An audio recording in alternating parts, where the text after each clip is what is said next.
Hello everyone. Welcome to this panel discussion. Thank you for joining with us today in this webinar. I am NM Lipsa and I'll be hosting this event today. The coronavirus pandemic has significant impact on our lives and livelihoods. It has affected not only our health, but also the health of business and economy. Today, the various business is hurt by this lockdown and are looking for strategies to survive in this unprecedented, on this challenging time.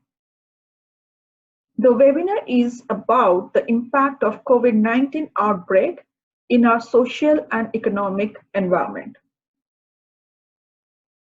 The panelists will be sharing their thoughts, ideas, viewpoints on the topic, and the goal is to have a better understanding of the current experiences, and they will share their perspective on the evolving situation and implications of business. The video will be recorded and it will be publicly available in my website www.lipsa.com and in the YouTube channel.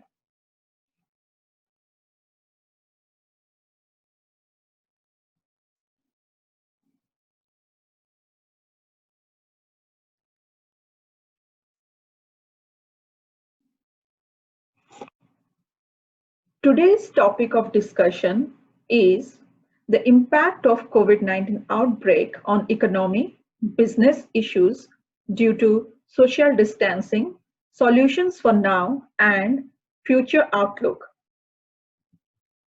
Before we begin this discussion, feel free to connect with me. You can subscribe to my YouTube channel for more videos and hit the bell icon. You can also check my Facebook page. If you have any queries, you can drop me an email at n.m.lipsa@gmail.com, and also you can check my website www.lipsa.com. Today, we have 7 panel members, experts, who are going to share their knowledge, their ideas, their experiences using this virtual platform for the discussion. Thank you all of you for your support in this webinar by sharing your knowledge to public. Each speaker will be speaking on various aspects relating to the business and COVID-19. As per the Center for Disease Control and Prevention, Federal Agency, or we can say CDC report, coronavirus or COVID-19 is an illness which is caused by a virus that can spread from person to person. The virus causes COVID-19, which is actually spread throughout the world.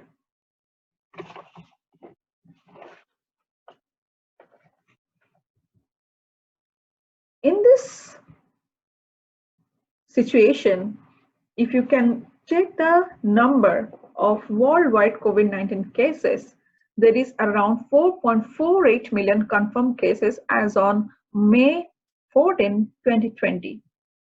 And number of deaths is 304K. If you check the number of COVID-19 cases in India, it is 81,970, and the death number is 2,649. It's really scary. It's really sad.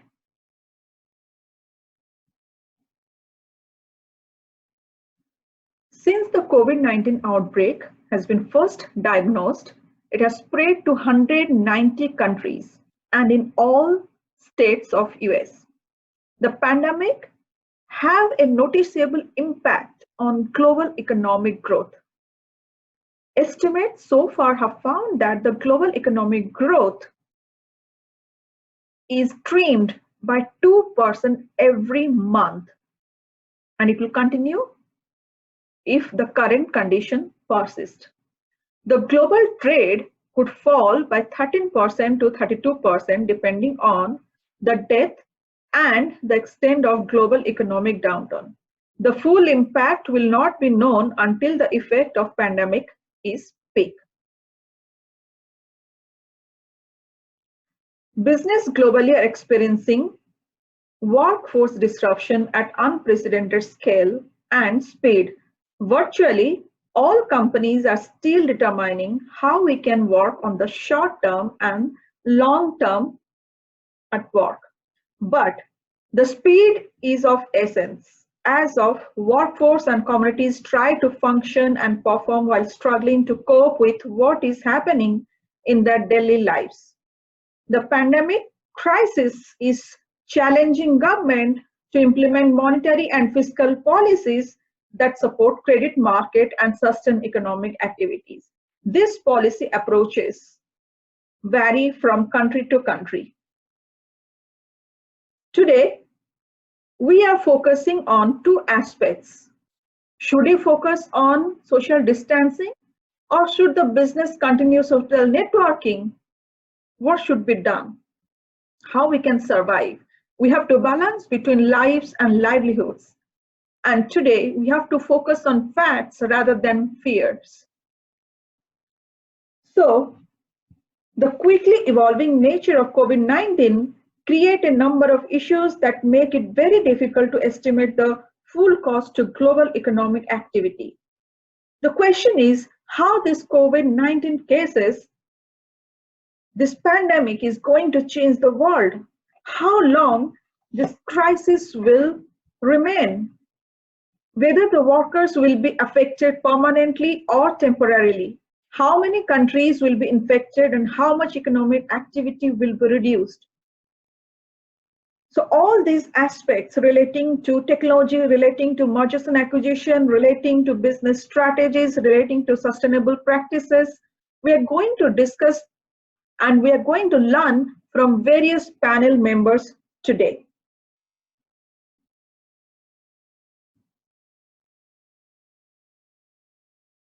Today, we have one of the eminent professor, educator, academician, my guru, my teacher, Dr. Ranjan Kumar Bal, who will be one of the panel member for today's discussion. Dr. Ranjan Kumar Bal, educated at Ravenshaw College, Utkal University, and IIM Ahmedabad. His academic credentials include first class first, gold medalist in MCom, MPhil, and PhD. He worked around 3 years in banking sector, and he is the former professor of PG Department of Commerce, Utkal University. His other positions include President of Indian Accounting Association, President of Odisha Commerce Association, and he has taught accounting to business, commerce, and finance program students. He has also visited several countries for sharing his academic works. He is also working in several community service projects. Thank you, sir, for joining with us today. And now I invite you to share your knowledge, your experience, your ideas on this topic, specifically the impact of COVID-19 on accounting, financial reporting, and internal control. Sir, please. Namaskar. My sincere thanks to Lipsa for giving me this opportunity. I welcome all of you to my presentation on impact of COVID-19 on accounting, financial reporting, and internal control. First, I salute all the corona warriors of all the countries of the world for fighting against this disease and saving us.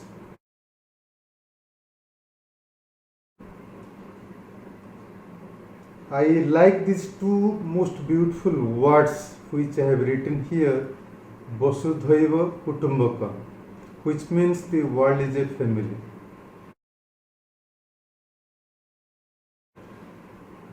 Now we need this kind of family culture. We yesterday celebrated the World Family Day. Like a family, we have to go for integrated approach. We have to help each other and fight against this COVID-19.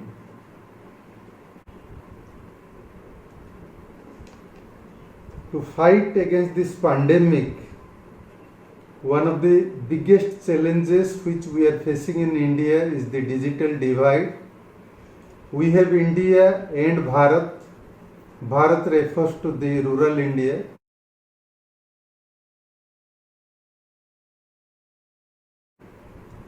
Due to absence of digital infrastructure, we are facing a lot of problems in providing quality education, in getting e-resources and going for e-learning.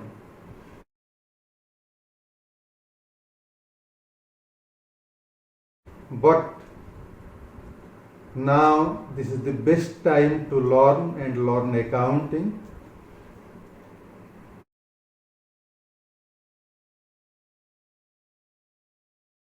In accounting, we have a paradigm shift from teaching to learning, from teacher-centric approach to learner-centric approach. We take our students as customers and try to delight them. We follow different strategies for slow and advanced learners. In higher education institutions, we are also facing the challenges of quality, and we try to achieve the excellence.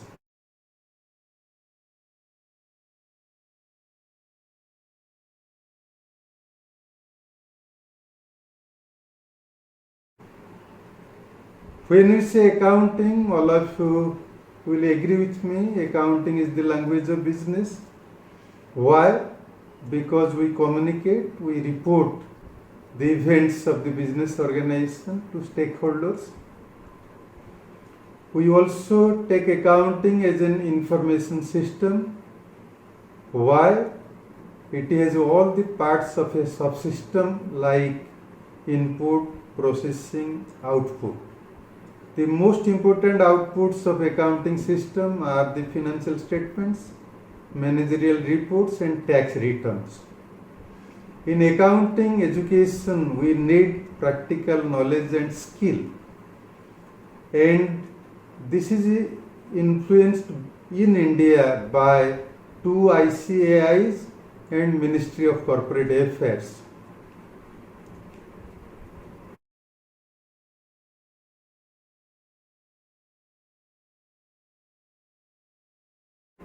This COVID-19 is affecting this education. For example, during last 3 months, we have virtual classrooms. We are following choice-based credit system for the students. We are changing the teaching learning process. We are using the e-resources, e-books, e-journals, and learning from home is a new normal now. And we like it, we love it. In accounting examination or evaluation process, we are also facing challenges. We are trying to create digital infrastructure. We are customizing the ecosystem which is sustainable. The teachers, students, universities all are changing now. They are going for outcome-based education and outcome-based evaluation system. In India, we had a very popular film called Munna Bhai MBBS, where the hero exploited the digital security and stood first in the medical exam. That is a challenge for us. We have to ensure that these kind of problems should not arise.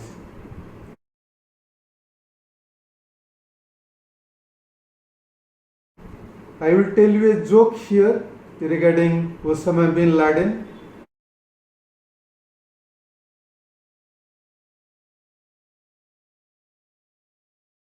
Actually, it was the cartoon of R.K. Lakshman in Times of India, who wrote that Osama bin Laden wants to read accounting to create problems for the President of US. How? Now, why to throw a bomb and kill some people or destroy a few buildings? You become an accountant of a company like Enron or WorldCom, spoil the company so that lakhs of people are jobless.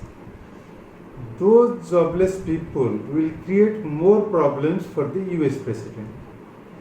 This shows the negative outcome, negative thing regarding accounting education or negative powers of accounting education. Now I will go to financial reporting. All of you know that the financial reports are the most important outputs of accounting system. During COVID-19, we have a lot of effects or impacts on operations of the enterprise, on the cash flows, on the performance of the enterprise, and also on the health. Therefore, there is direct impact on three important financial statements, which are statement of profit and loss, balance sheet, and cash flow statement. But we have to remember that the impact varies from organization to organization, from sector to sector. One example I will give: in automobile sector, the adverse impact is huge and they are facing a lot of stress on cash flows. But in the FMCG sector, we find mixed response, mixed picture, where a few companies are doing very well due to this COVID-19 problem. But some other companies are not doing that good. We have volatile stock market. The balance sheet of the holding companies are directly affected as the value of the investment is affected by the volatile stock market.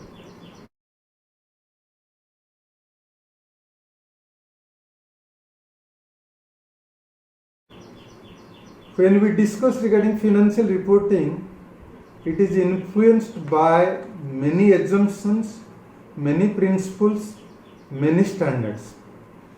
I have noted down here a few assumptions and standards. For example, in going concern assessment, we assume that the organization will last forever, will exist forever. But that is not the case now. In inventory management, we can only go for net realizable value now in this COVID era. We have impairment of goodwill, impairment of non-financial assets. In revenue recognition, we are also facing problems due to more sales returns. In some companies, we have to make more provisions and more contingent liabilities. We are facing the problem of depreciation in property, plants and equipments. In direct tax and deferred taxes, we are also facing some problems whereby the financial reports are directly affected.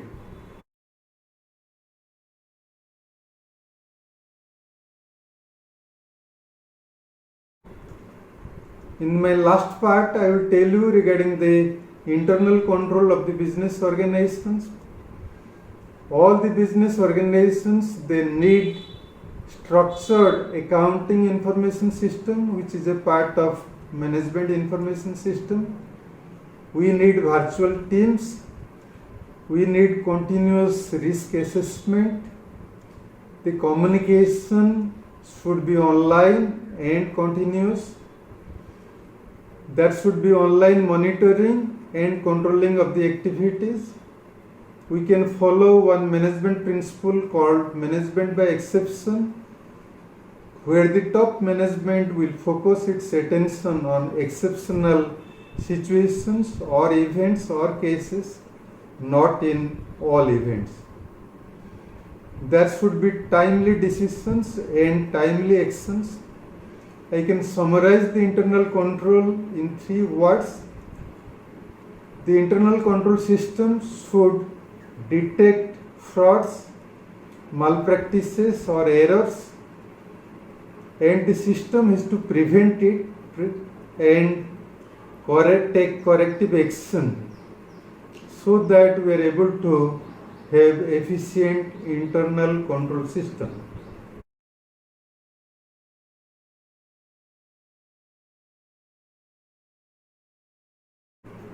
In my concluding remarks, I will draw your attention regarding these difficult times. Some say that it's also a magical time.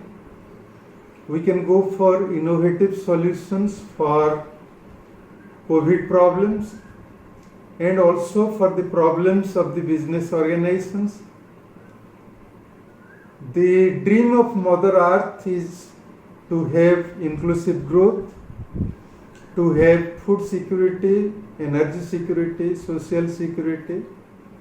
We face a lot of global challenges which also indirectly influences all the business organizations. In accounting, we have to develop digital infrastructure and intellectual infrastructure which is required for developing e-contents, for developing e-resources. We also need emotional infrastructure for the emotional well-being of the people of the world. Why this? Because we have a lot of fears, lot of psychological anxieties. We have to avoid them so that we can achieve success and fight against this global disease. The writing on the wall is very clear now. Either the business organizations will perform or they will perish. Either they will be distinct or they will go extinct. With these kind of words, I once again convey my sincere thanks to Lipsa and conclude my speech. I welcome questions, if any. Thank you very much. Thank you.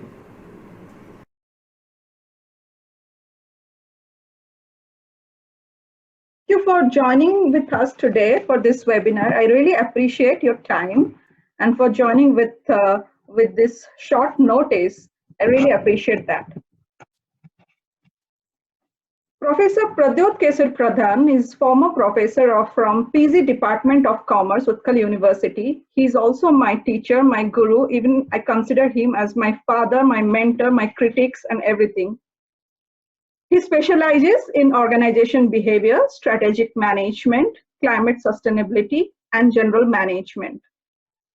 But I'll always say that his knowledge is not limited to this. He has wide experience in several banking sector, and he's also having a good reputation as great administrator. His educational qualifications include MCom, LLB, MPhil, PhD, FDPM from IIM Ahmedabad. Thank you for joining with us today. I'd like to invite you now to share your ideas, your thoughts, your experiences on the lessons from COVID-19 and what are the business plans or what could be the possible strategies to survive in this recession time. Hello. Yes, sir, please continue. Sir, please continue. Thank you. Thank you, Lipsa, for inviting me to this webinar. This pandemic of COVID-19 has been unprecedented in the world. Throughout the world, it has affected each one and sundry, not leaving anyone throughout the world. And it has got everlasting impact on the business life. the way business was conducted, the way things were managed, the way things were marketed, the way things were available to the customers, it has been affected seriously by this pandemic situation. So, as a welfare state in India, we have to look at the bottom of the pyramid so that the persons at the lowest level of life would be protected from this pandemic and would have a prestigious living lifestyle. So that is why, as a welfare state, we have to see that there is a minimum of job loss. It has got tremendous impact in retrenching people from different organizations. People are migrating from their workplace to their own places of living, their own state, and it is having a serious impact. And the way it is being, the things are spreading, then there is a fear across all quarters that what will be the future of our nation and what will be the future of our economy, what will be the future of mankind, what will be the impact on life and living of the people. So it is for this reason that we have to think that how will we deal with this kind of situation? What are the impact it has been there on different organizations? Because the demand for goods and services have come down beyond the necessities, the demand for goods and services have come down. Then people are not able to purchase the things of luxury. Has become a thing of the past because people are no more looking for a vehicle. Even if you are having a vehicle, you are not able to ply it on the road, and there is no need to purchase a higher version of vehicles or most advanced vehicle. So when the life is at stake, when the life is in danger, all other things becomes very unimportant for individuals. So it is for this reason that we have to see what we can do and what will be the impact of this on the mankind.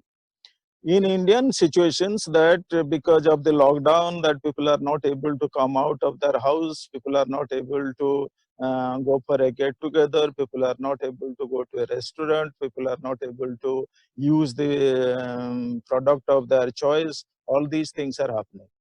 And so that is why now our Prime Minister Modi has declared that after the post-COVID-19 management, that we have to give more importance to the small MSME sector, so that there will be more job creation, and the job loss which has been created by the pandemic will can be successfully be treated.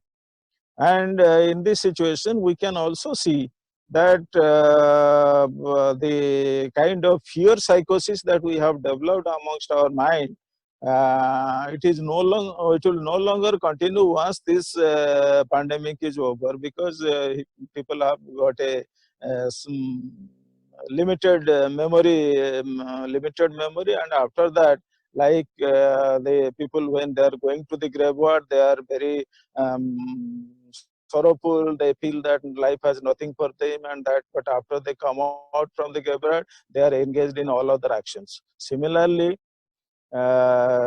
people will feel that it like a bad dream, and they'll like to forget once the pandemic is over. And we are interested to see that the vaccine for this COVID, corona is developed, so that people, the fear psychosis will at least be over. And we have to emphasize that small is beautiful. We have to give more emphasis on the MSME sector. We have to give jobs to the persons at the lower level. And in India, we have Manrega, and so that they will be able to get a sustainable living, and food for work can also be conducted for them, and so that they will get something to eat, and there will be food security. As Professor Bal was telling, food security and social security is the need of the hour, and we have to ensure that the people at the lower level have the minimum to live a life, and once this pandemic is over, we can think of better things of future or any other thing. So that is why the impact is enormous on all the people of the world, and has been a fear psychosis throughout, and because nobody is sure that what will happen to him tomorrow, whether he will be contaminated by someone, by some form or the other. So that is why once this fear psychosis is over, we can think of getting some kind of renovating measures to come back to our earlier position, so that things will be taking its a different turn. I would be interested to get any questions on this aspect regarding impact of COVID-19 on Indian economy. Thank you very much. Thank you, Professor Pradhan, for enlightening us with your thoughts. I really agree that Roti Kapda Makan is the first priority. Now we have the priority to survive first, and to take care of all the minimum requirements of the workforce who are struggling today, and also specifically the small business who are really facing challenges, because the multinational corporations, they can survive it with few, maybe few months or few years, but the small business, the small sector business are really the priority for today. Thank you very much for giving us ideas and information on that. And I'll really like to know from Professor Ranjan Kumar Bal and Professor Pradyot Keshari Pradhan few questions on this, that what will be the immediate strategy to earn money or to survive in this challenging time for this small business? What should they do, or how we can contribute in some way, some small steps that we can take so that we can help this small business in this unprecedented, in this challenging time? Maybe I'll request Professor Ranjan Kumar Bal first to share his knowledge on this. Thank you. This is challenging time, and I was telling you, we need virtual teams. Together, we can achieve more. Even in small organizations, we need one kind of integrated survival strategy. We have to evaluate the risks every day, and every day we have to prepare our plan of action or strategy for the future. We need a lot of teams on different aspects, because the customers are changing, the suppliers are changing. We have to connect with our customers, with our suppliers, the MSMEs. The government of India during last 3 days has declared a number of stimulus policies, stimulus packages for MSMEs, for small business organizations. So we need government help. We need help from the banks, from the financial institutions like even NBFCs, microfinance institutions. We need help for the survival of these small business organizations. For the large ones, different strategies are there, and different governments, including US, India, Germany, they are bringing a number of strategies for their growth and survival. So we need some strategies which is integrated, and where we develop them by applying our mind. Thank you. Thank you very much. Professor P.K. Pradhan, can you please share your ideas that how we can contribute to be the part of the solution, specifically for the small business, and how we can help them to respond to this pandemic. Okay, you can see that now there is a need to shift from the present way of farming to organic farming. In the organic farming, because the first and foremost thing in case of this pandemic is to improve your immune system. And this immune system will be developed, will be improved only when you are going the right kind of food. And that is why ensuring the right kind of food and the growing organic food is the present need of the present day. Several SSG self-help groups are working on this regard, like in Fulbani, Kandhwal, or they are going for, and in India, Sikkim is the only state which is completely organic manufactured vegetables. So that is why there is a need to shift from the present way of farming to organic farming. The second thing that SSG has to be strengthened, and there should be systemic change in the way. There are several incentives given by the government of India and the state government for the SSGs, as well as Professor Bal was telling, microfinance institutions. And so as academics, the researchers, we have to identify the gap where things are lacking and how the MSMEs can contribute to bridge this gap, so that showing them the way that the particular avenues in which they can emphasize on their production, so that they will not be facing any challenge of marketing, they will not be facing any challenge of production and all that.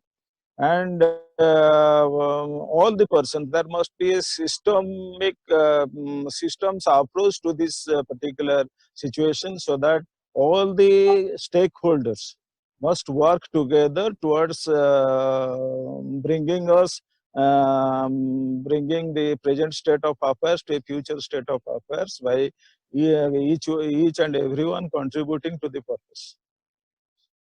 Thank you very much. I really agree with you that this is a situation where we have to work together as we rather than I, so that we can face the challenge. Thank you very much. We'll continue the discussion now, specifically focusing on the financial impacts on the stock market in the financial markets. We have with us Dr. Saba Kumar Diggle, which I always say that proudly that he's my teacher. He has taught me finance when I was doing M.Com at Utkal University. He is an associate professor working at Ramadevi Women's University, Bhubaneswar, India. Earlier, he worked as assistant professor at PG Department of Commerce, Utkal University, Bhubaneswar. His areas of interest are in finance, micro entrepreneurship, financial education, and microfinance. His article published on various aspects relating to entrepreneurship in various leading journals, and he's also working in a project which enhances the skills of teachers and students.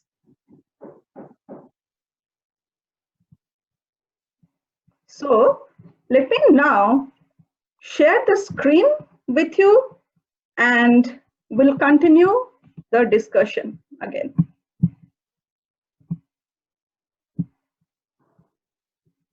Hope all of you can see the screen. Yeah. So now I invite you, Dr. Sabat Kumar Diggle, to share your knowledge, your ideas on the title, Lockdown Impacts of the Global Capital Market on the Global Capital Market due to COVID-19. So thank you, Dr. Lipsa. I again welcome all the panel members and my obeisance to my teachers, Professor Bal and Professor Pradhan, who have spoken wonderfully before me. before Lipsa, I say anything, as you mentioned, is the impact of COVID-19 or the COVID-19 induced lockdown on global markets. I like to give a bit of background on this, because you see that numbers are completely changing, and as Professor Bal said, that we have to evaluate every day, and evaluation of every day of a pandemic of the scale of COVID-19 is huge a task, and we all know that this has huge impact on the capital market, both in the global and the national one. So what I do, taking this as a background, I have structured my thing as what was the economy or the stock market scenario before pandemic or this one COVID-19. Then what was its impact? What is the current scenario? What steps you have taken? Then what mean for the investors or for the stock markets, and what is the way forward? So this is how I'll speak. So before the pandemic, as we know, that world market, the global economy was very cheerful. We had excess liquidity, because of which some developed markets of the central banks of developed markets had even started raising the interest rates. Despite that, we had huge liquidity. Then we had very booming stock markets. If you really look at the US, where you say that unemployment rate had come to a record low, then came the COVID-19. Then what has happened? We have had different pandemics like this before. We have had global financial crisis in 2008 and 9, but this crisis halted everything. Earlier we had the halt of economic condition, but this time it has halted everything because it affects the society. It has halted human movement as a capital movement. You see that all the sectors have been affected. Of course, mostly the services sectors have been affected, like airlines, hospitality sector, tourism, hotels and all. And this pandemic has given the unprecedented has actually become an understatement. Till now, we haven't really had a new word which can actually describe its impact. And it has affected all rich and poor. So when the rich invest in the stock market, poor invest, we have seen that this is affecting everything, all of them. And if you look at S&P 500, lost about 33% in just 20 sessions, which is in itself a record. Then CBOE, which tracks the investors' fear, it rose by 85%, and which was seen last in 2008. Then CRB index, which again tracks the commodity prices, was the lowest in 2 decades. You see that within couple of weeks, or say roughly 2-3 months, how it has affected. And what is the current status today? Current status is more than 200 countries affected. And when I say this 210 countries affected, look at how the economy is collapsing globally and what it really takes to revive it. And as you had mentioned that about 3 lakh lives have already been lost, but important is what they still say, peak is yet to come. That means we haven't seen the worst yet. Worst is yet to come. So what to do? It's very difficult to gauge the economic impact of this. I reiterate the words, very difficult to gauge the economic impact. And when it's very difficult to gauge the economic impact, it's very difficult to predict how stock markets will behave globally and nationally, because there's a continuous revision of the projections. You look at some revisions of the projections. UN Department of Economic and Social Affairs, which is called UN DESA, had revised the growth forecast downward in 0 to 0.9%, but again now it has revised to 20%. S&P Global has again revised it by 4%, 0.4%.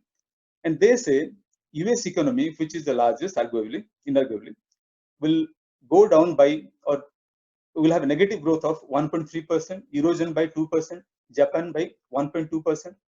And to add to this, even UNCTAD says that all the developing economies, not the developed economies alone, even developing economies will be hard hit. And do remember the current global economic scenario, which was in a cheerful state before this COVID-19 came, that they were mostly led by the developing economies. But now they're going down. And if you really look at the portfolio outflow from developing economies, there have been more than $60 billion. And there is a drag on FDI by 30 to 40% in the short period. There has been debt distress amongst developing countries, and it is projected there will be about 2.5 trillion to 3.5 trillion dollars requirement in coming months to bring in the economy to the level which was last seen in early 2020. So as you see that all the travel, hospitality have been affected, and the most important, which was driving the economy, that's a leisure travel and discretionary consumption, or we call that private consumption, that has been hard hit, and that will be very difficult to revive, which was very critical for the global growth. But only silver lining is what, that India and China will record positive growth, but even then, if you look at the last they had grown, it is very less. So if you really look at the Indian scenario, what has happened before COVID-19? To be very frank, the scenario of India was not very good. We had the manufacturing activity, which was lowest in last 17 years. Private consumption had sort of say led by ILFS, PMC, recently Yes Bank. Then GFCF, the formation had also crumbled. Then if you look at some studies by SBI EcoRap, they say that GDP will be impacted by 1.7%, and 70% of the economy has already come to standstill. And if this lockdown continues, then the 70% will only increase further. So because of this, RBI has taken steps. Even other sectors, other regulatory measures have been taken. And 3 days before, Government of India has taken the huge stimulus package, which my two previous speakers have spoken about, 20 lakh crores of package. Of course, its real impact, final lines are yet to be studied. But problem is, what the double whammy for Indian economy now is that we have falling tax, which was there before the COVID, which has been aggravated now. Then falling disinvestment revenue, and there's a need for higher expenditure. But if you really look at the MSME distress or other ones, you'll find that the fiscal space in India is very, very limited. So what does it mean? Like I said, all this about the global and the national one, what does it mean for the stock markets or for the investors on this? Let us be very frank on accepting that the recession is here. It's my personal opinion. You look at US, European Union or Eurozone or Asian tigers, or you even go through the wordings of that managing director of IMF or director general of WTO, they have projected, or they have given the negative outlook for the world. But which sectors to survive on this, or which will thrive, so to say? All the sectors dealing with the food takeaways, pharmaceutical companies, then consumer non-discretionary companies, and then IT companies, but not all IT companies. IT companies with remote operating capabilities. Those companies having remote operating capabilities will survive. And all those innovative companies, you have seen many autumn sectors where production came to a grinding halt. They switched to manufacturing ventilators. If some innovations or some companies go for this kind of innovations, they will survive. And even you have seen that hit has been on also commodity producers, crude oil, metals, chemicals, oil and gas, they have been badly hit. Though prices have come down, unlike in other times when prices come down, demand should have been more, but this time it is not happening. And the most are the banking and financial institutions. That is because before pandemic, credit growth was slow, asset quality was not very good, not very encouraging. And top of that, now we have the added moratorium granted by the regulators. And added to this, if you really look at the job losses, then pay cuts, then revenue degeneration, their repaying capability on their loans will be less, and that will adversely affect the banking sector. And all those sectors that I have discussed, they are all in the capital markets, globally and nationally, they're going to be affected. And what my first speaker had spoken, the globalization, like he said, Vasudhaiva Kutumbakam, in say, we say globalization, but globalization is going to be redefined. You had mentioned social distancing. Globalization is meant for connectivity. But when you talk about social distancing, you have to rethink about the globalization. And in the rethink the new normal, it's not the old normal, but a new normal. How will we really shape the market? How will we really invest? How will we really think on that will be different. So what I say here, what are the expectations? In the long run, say till 2021 or early 2022, expectations from the stock market has to be scaled back. Because if you really look at in India, Sensex and Nifty in last couple of weeks, except last 1 week before that, they have lost about 35% till February, and so from February to March. And then good part of this one is what valuation in large companies and mid cap companies have come to a very interesting level. I'll only say that if you really see what is the stock market scenario, or if you really see that who we should invest or not, if you have a short time horizon, I say never go for it. But if you have a long time or medium term horizon, please go for it, because all the valuations have come down, and probably this is the best time to invest, provided you have sufficient amount in your kitty or in your pocket to spend for the daily requirements. Then you really look at the price earning multiples have come down from 2.7 or 27% to 17% in last 2-3 months. Then price to book value ratio has also come down about 3 to 2%, both in Sensex and Nifty. So what I say here is that on top of that, we have the stimulus packages which talk about go local and be vocal. So entire scenario, entire linkage, entire dynamics are going to be changed.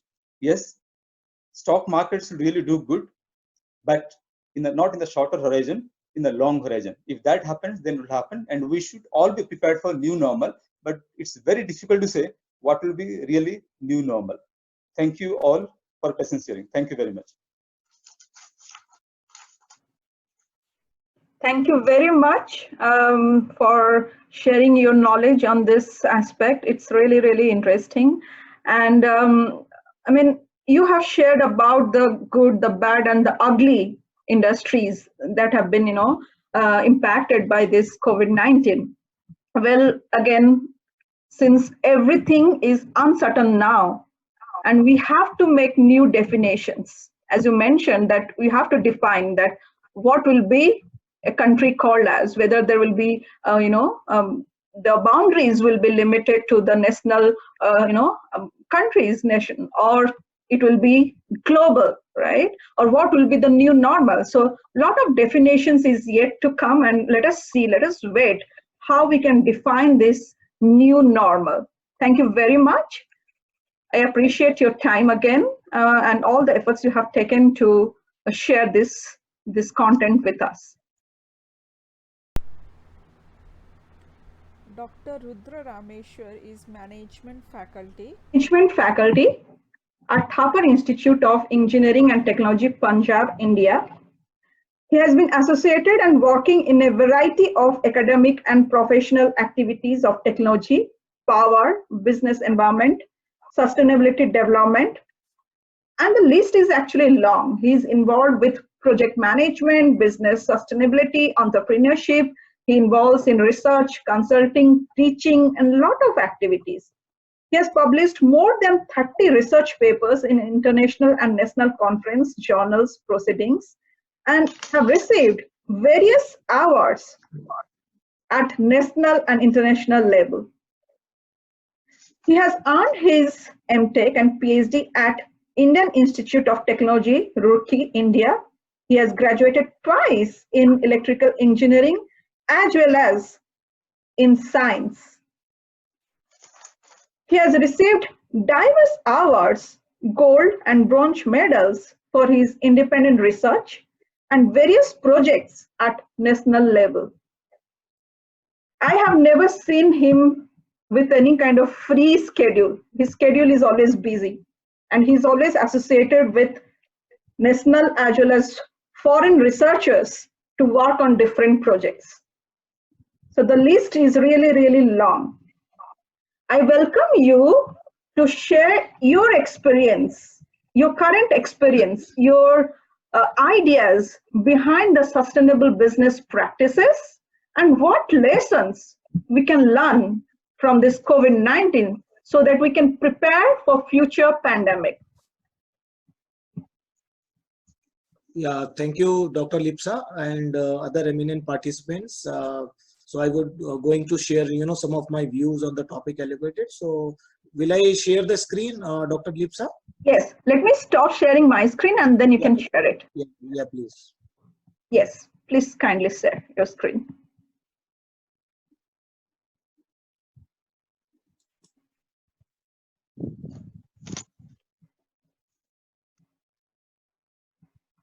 I think there is some technical issues on internet. Maybe we'll join again.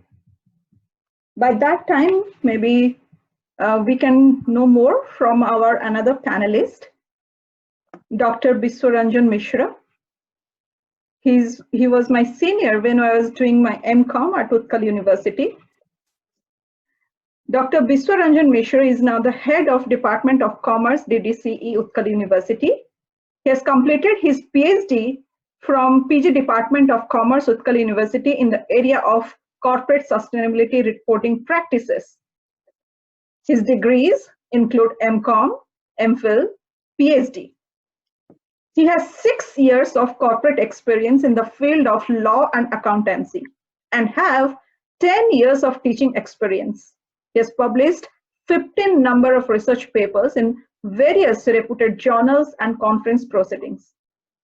He has published a book titled Financial Derivatives, and his areas of interest in teaching and research includes financial derivatives, security analysis, portfolio management, international finance, and financial reporting.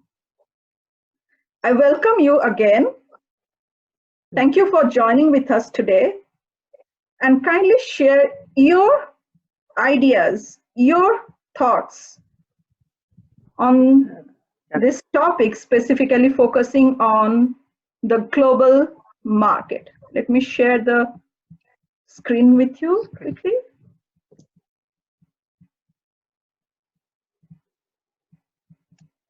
Professor Biswaranjan Mishra, kindly continue. Yeah.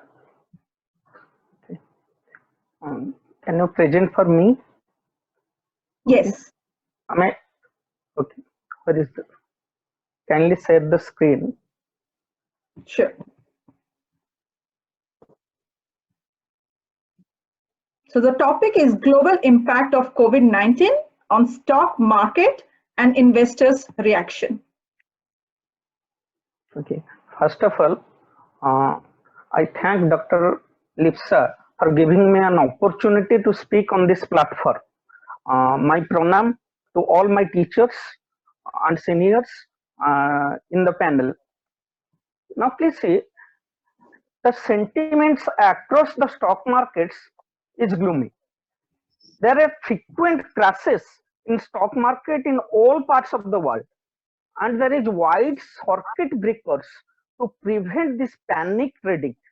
Totally panic trading was there in the month of March.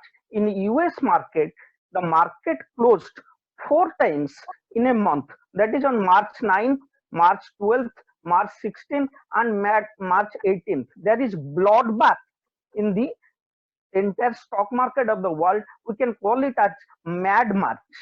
And on an average, a Bloomberg report tells that $16 trillion of market capitalization of 89 countries has eroded during this period.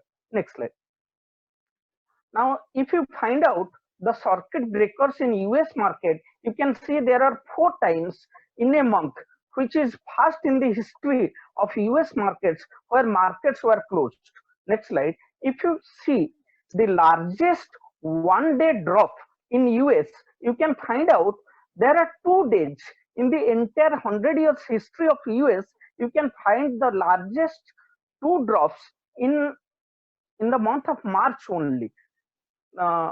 Only 2 events where the one-day drop is more. That is in the month of that is in 1987. That is the month of Black Monday event, and in October 1929. That is prior to Great Depression. And if you analyze the volatility index, next slide, if you will see the VIX of US market, you will see the CBOE VIX index is at its all-time high. And if you compare 100 years volatility of US market, in the next slide you will see the 100 years volatility of US market. You can find out the volatility during the March is much more than the volatility which occurred during 2008 financial crisis, and even the volatility is more than the Great Depression of 1932. And there are many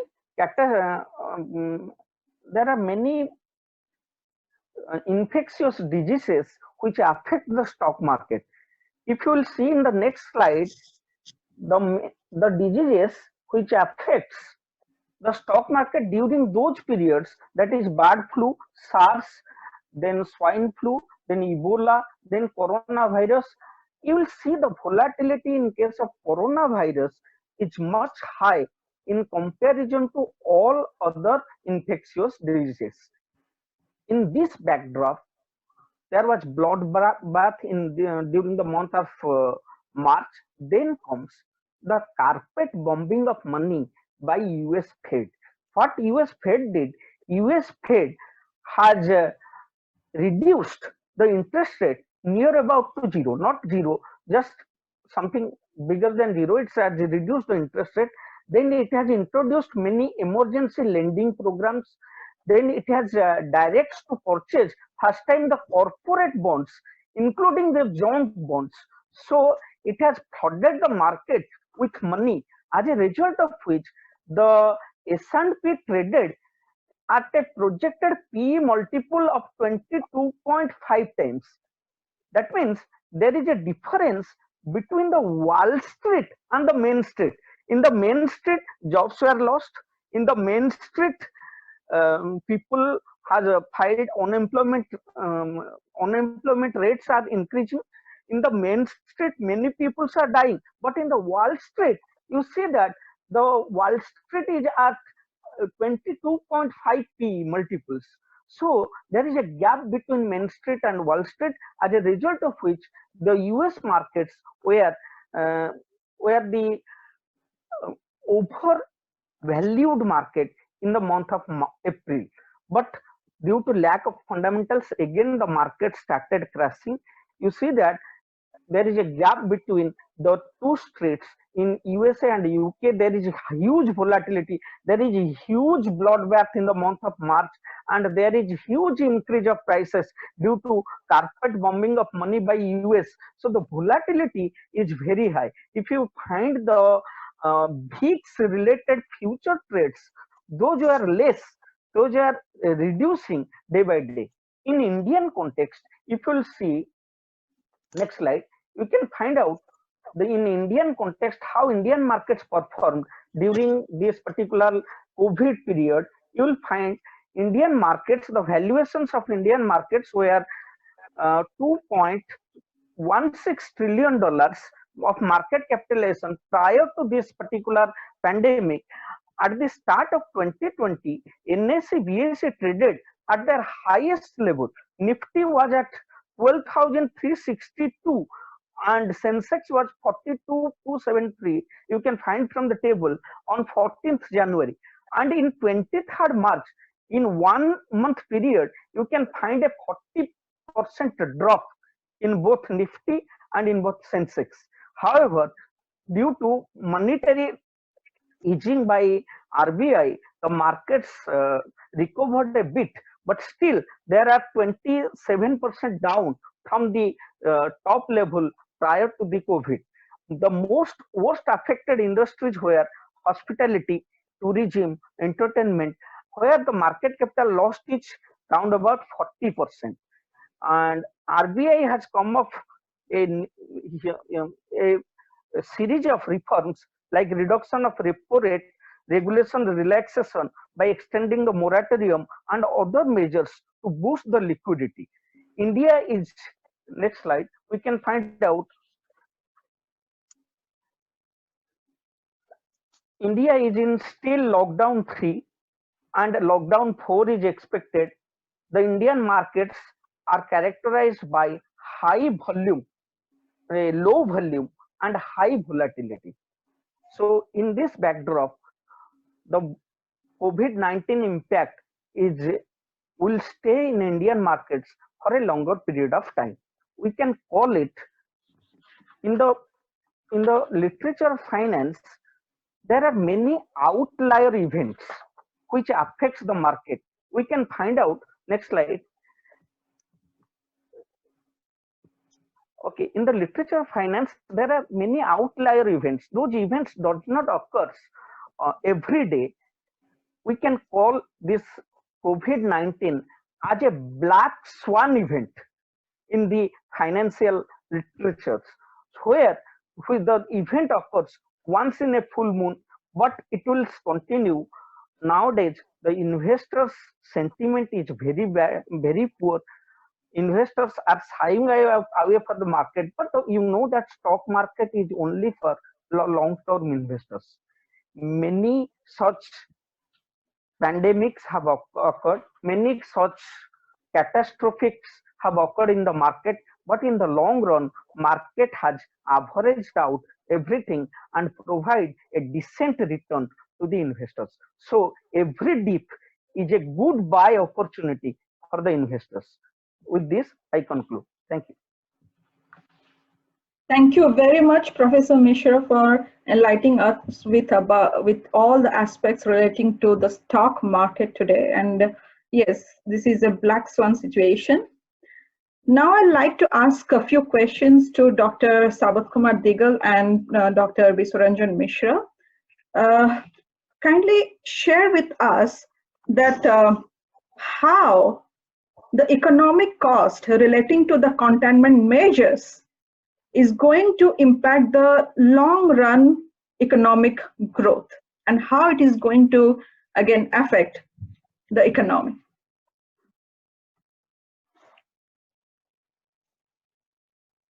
Hello, Lipsa. Should I repeat it again? Yeah, please. Okay.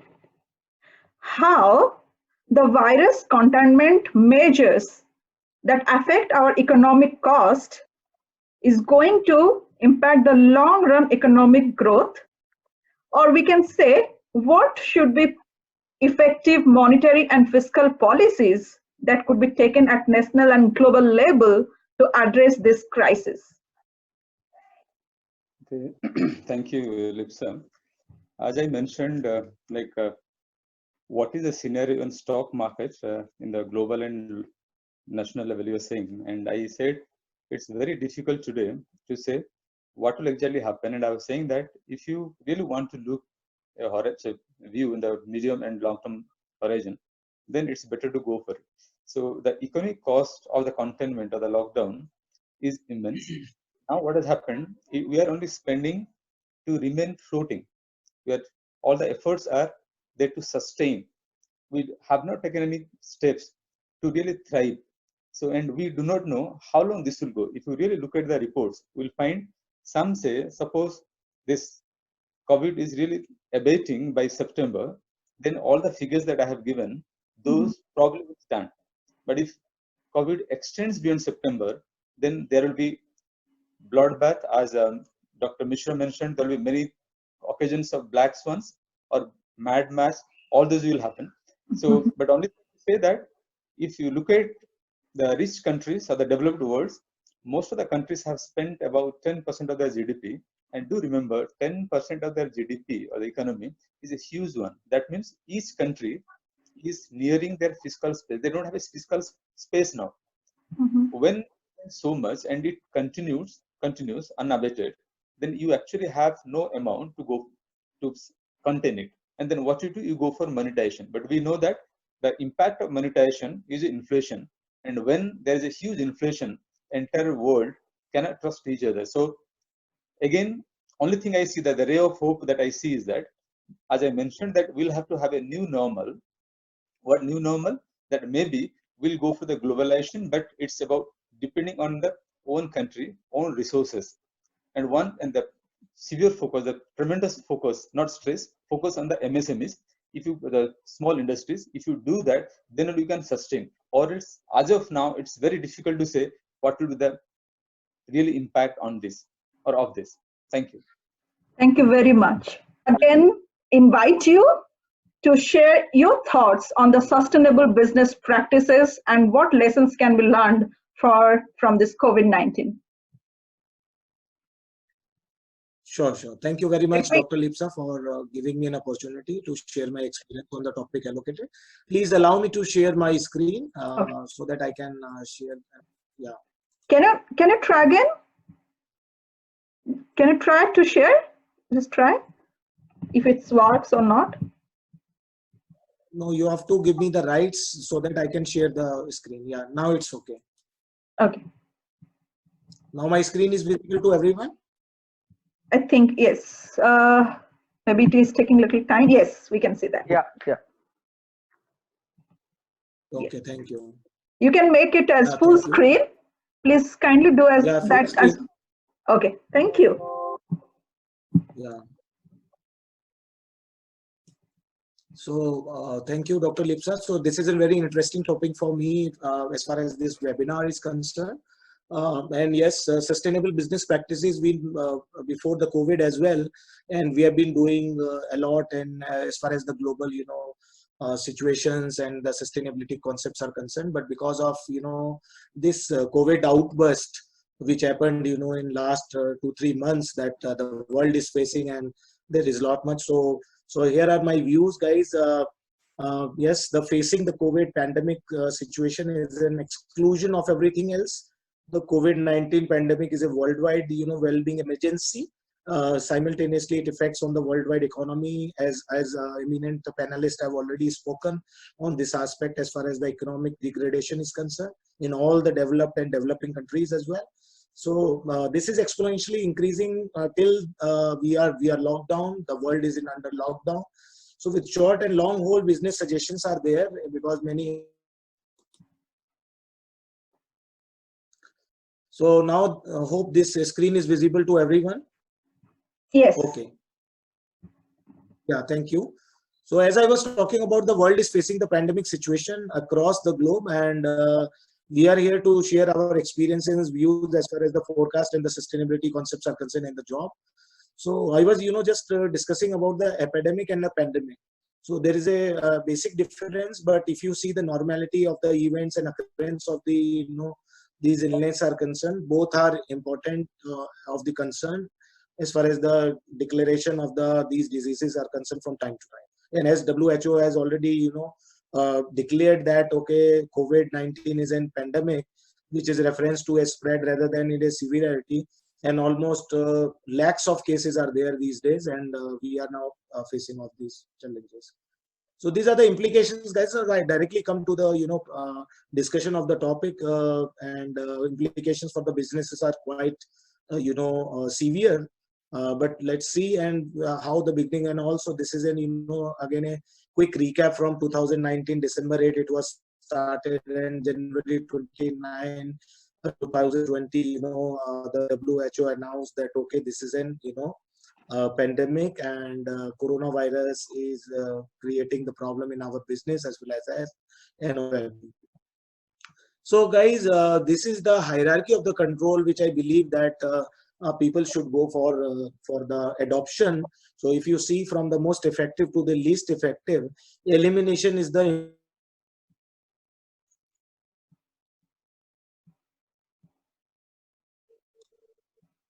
so this is the length versus intensity. If you see the hierarchy of the controls of the COVID is concerned, so we have to see the intensity and the length of this situation. And here it is some graphical representation which is coming. So if you see the length and versus the intensity where all operations and banners are concerned, so in several months, then there is a some dead situation, and we have to bear with the patients, and we have to face the challenges and all.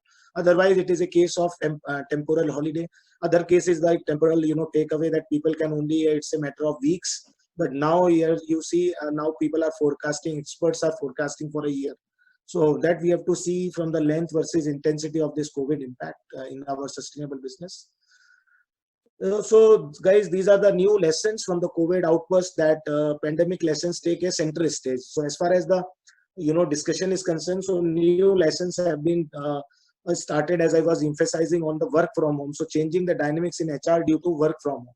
So various HRs, various professors, teachers, and school environment, organizations, even now people are working from home. So WFH is a new area as far as the sustainable business is concerned.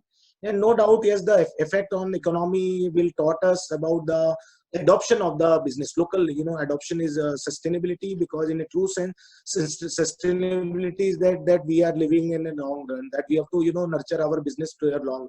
So that we have to see and understand. So these are the new lessons which we have learned from this COVID outburst.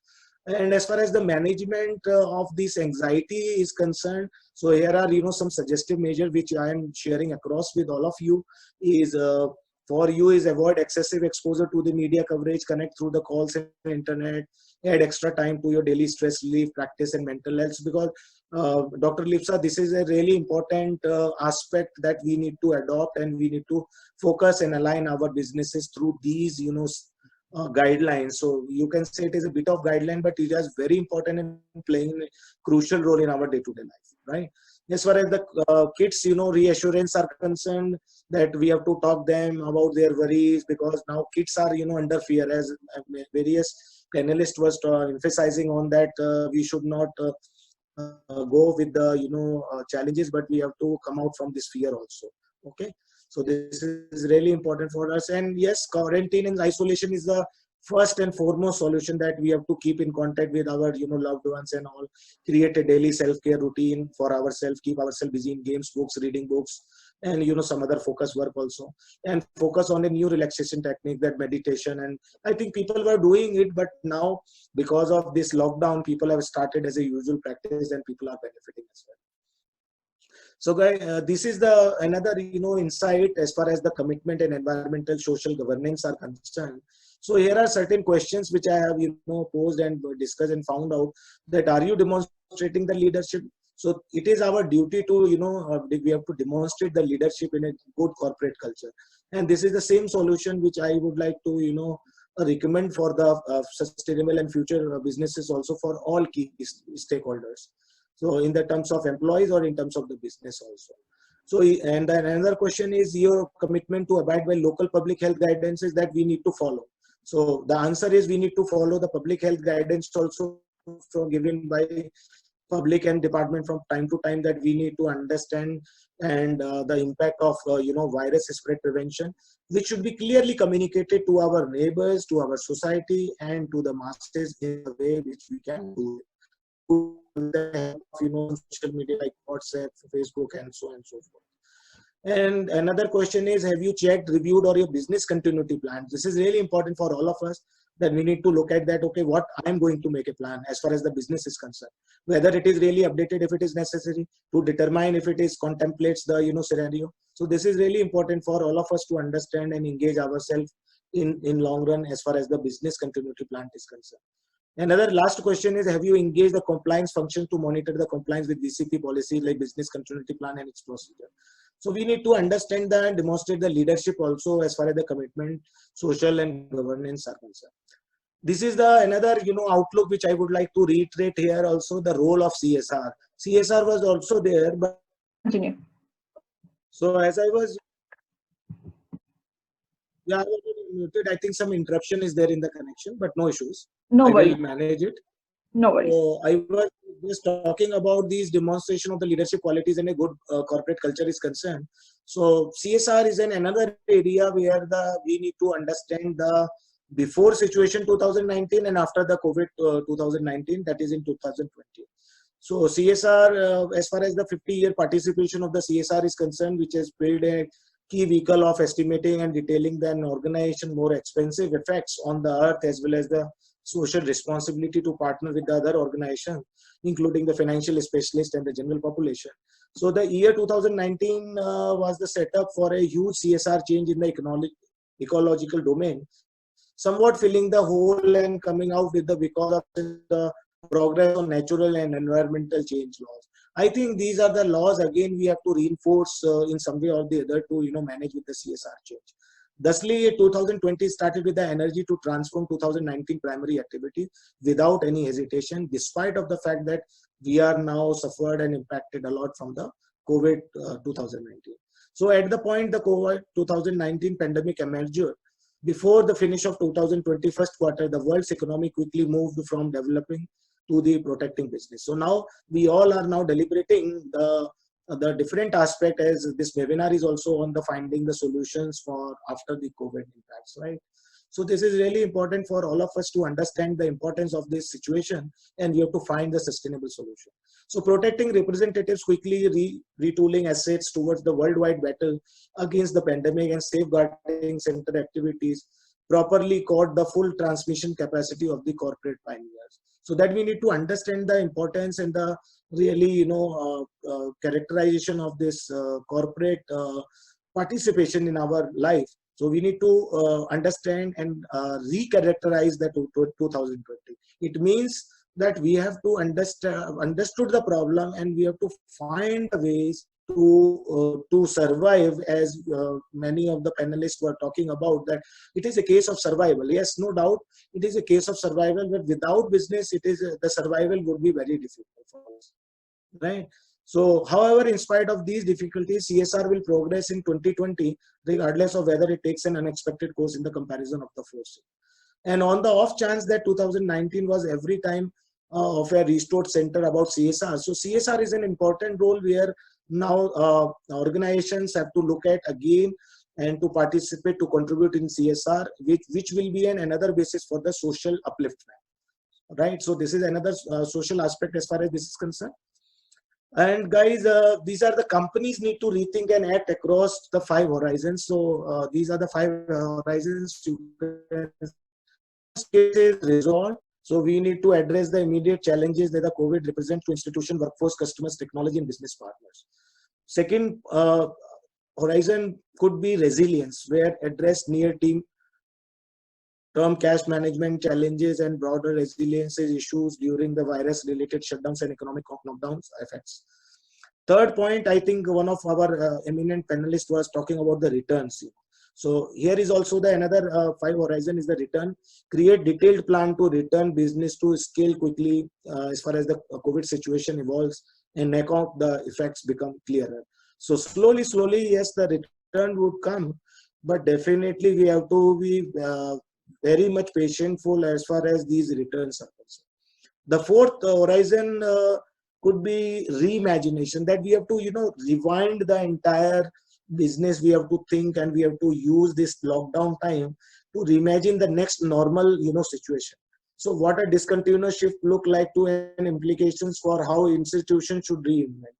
So as we have seen that institutions, corporate organization, MSMEs, as government of India is now pumping lot of money, like 20 lakhs of crores have been announced by Honorable Prime Minister of the country. So we have to reimagine each and every infrastructure and business up to the sustainable manner. So and here the time comes as we have to understand and find the ways. So as you correctly mentioned, Dr. Lipsa, that now the time has come that we have to seriously think about we, but not I. So this is really important for all of us to rewind the business again. And the fifth horizon is reform. So be clear about how regulatory and competitive environment as far as the industry may shift is concerned. So companies really need to think and act across these 5 horizons sustainably. These are the, some of the, steps you can say that what can suppliers do, because supply chain is also a very important area which can play a very lead role as far as the sustainable businesses are concerned. So review the relevant force majeure provisions are required. Review of the BCPs are required to conduct the crisis management test. Observe the different, health practices, best practices to understand under the regulatory standards. What are the health and sustainable condition best practices are concerned. And the monetary travel logos are also there. We need to the items that suppliers can do. Yes, am I audible to everyone? Right, yes. Yeah. So these are the areas where the suppliers can participate. As I was emphasizing on, always protect the workforce, keep the business continuity plan, assess the risk to and identify the vulnerabilities, and review the hygienic conditions and ensure the redundancy with the critical vendors. So these are the some of the guiding principles for the suppliers to move forward. Yes, one of the list which we can share across the globe, that what workers can do and what employers can do. So here you can see the point by point. These are the two-column metrics. So where you can see that what can workers do. So efficiently social dialogue at all levels is essential for quick and effective action. So this is the first priority as far as the workers participation is concerned. On the other side, the employers can do and educate the workforce, communicate regularly with the employees. So likewise, these are the different points if you see. So I'm emphasizing on only important aspects. So other one is the avoid touching your face, cover your mouth while coughing and sneezing and all. So these are the health safety comes first when any manpower is concerned. So I hope you can admit that first is the health priority rather than the wealth. So without compromising the health issues, that we can't go for and think for the sustainable business. But equally and parallelly, that we need to understand the equal participation of the workers as well as the employers. So like, employers can quarantine, potentially expose their employees. Now these days, if you see, I was just going through the, business news that most of the organization, they have adopted the, automatic sanitizers. They have installed in the near the, premises in their offices for the safety, for the health safety of the workers and the employees. So this is a really good step as far as the employers' participation towards their employers, and so on and so forth.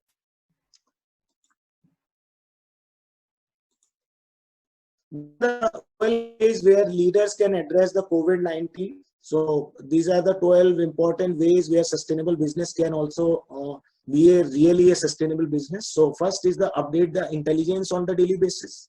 Beware of the hype cycles or new cycles which are coming across the society. Don't assume that information creates the informedness. So this is a really important aspect as far as the third point is concerned. Fourth one is the use experts and forecast carefully.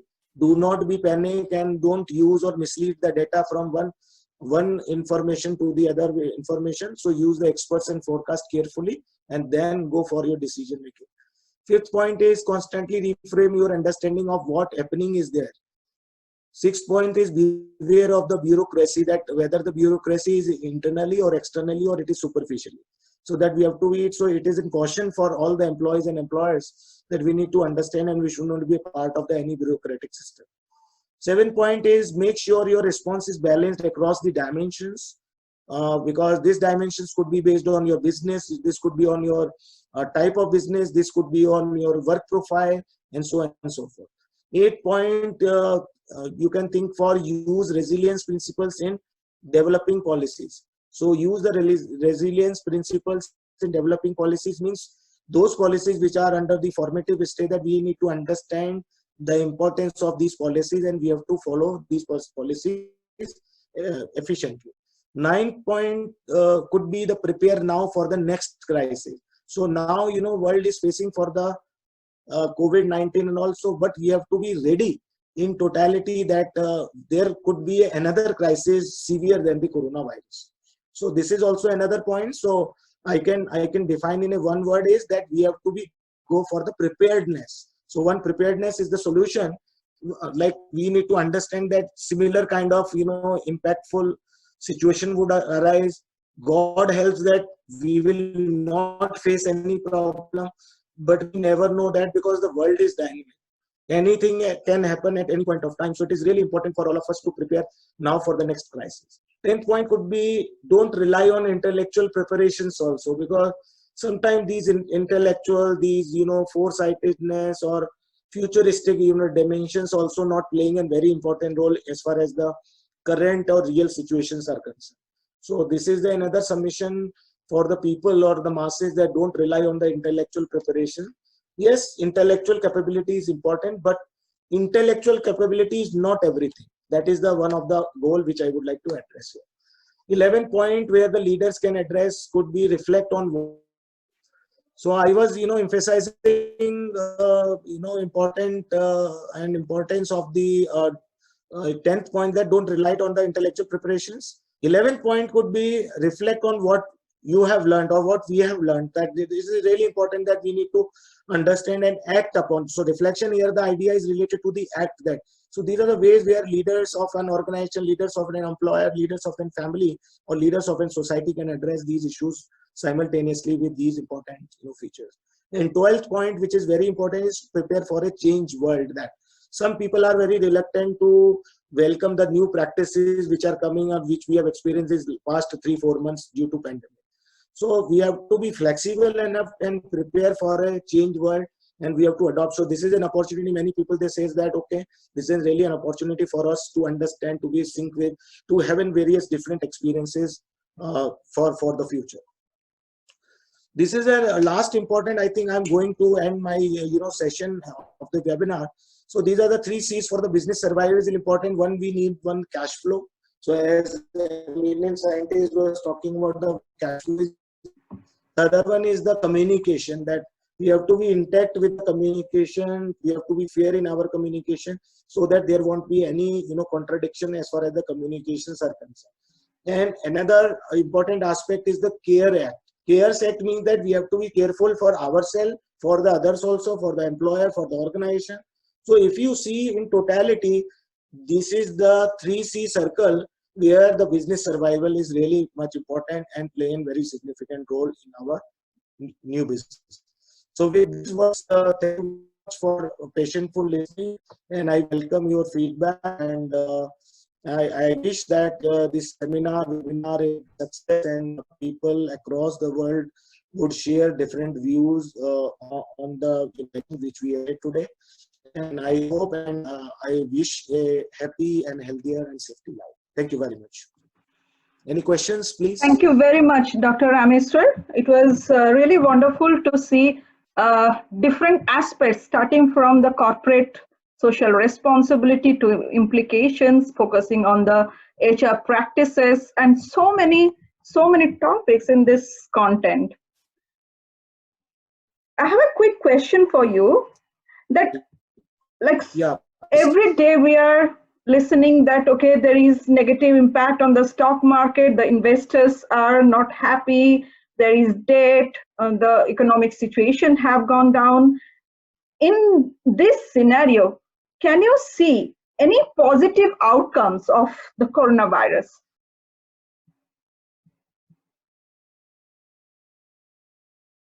Maybe this question is also open to all other panelists until Dr. Rameswar connects with us. Like Dr. P.K. Pradhan mentioned, that survival is the first priority. The question is, should we stay home or should we stay hungry, right? Because we have to now again look on these 2 aspects, lives and livelihood.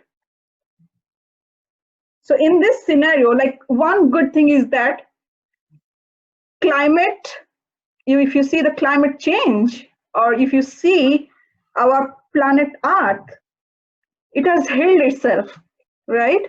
I can see that as a positive aspect of coronavirus.